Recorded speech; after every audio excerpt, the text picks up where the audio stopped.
Pour la première fois, vous confiez quelques histoires de famille. Votre sœur Véronique, est-ce que j'ai le droit d'en parler, qui s'est convertie au christianisme? Vous le faites. Non, non, mais Vous prenez le droit. vous avez été surpris. Oui, j'ai été surpris, oui. Vous ne pouvez pas rien faire contre son choix. Vous l'avez accompagné, le Christ. Attendez, c'est une toute petite sœur, beaucoup plus jeune que moi, mais enfin, elle est tout de même majeure. Elle fait ce qu'elle croit devoir faire. Le seul point par lequel cela me concerne, c'est...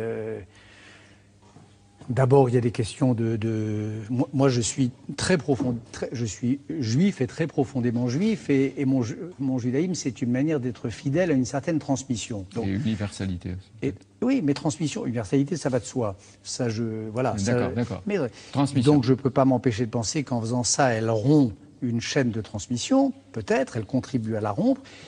Et puis, il se trouve que ça correspond avec le moment où je suis en train de me débattre. Cette petite sœur, elle s'appelle Véronique. C'est ma sœur, fille de mon père et de ma mère.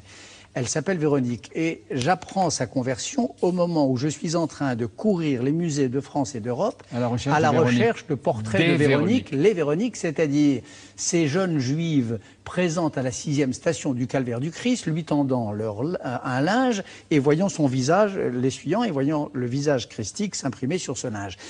Pour moi, cette affaire-là est capitale parce que c'est le moment où l'image de diabolique qu'elle avait tendance à être devient sainte. C'est le moment où de démoniaque qu'on l'a considérée, elle devient bonne.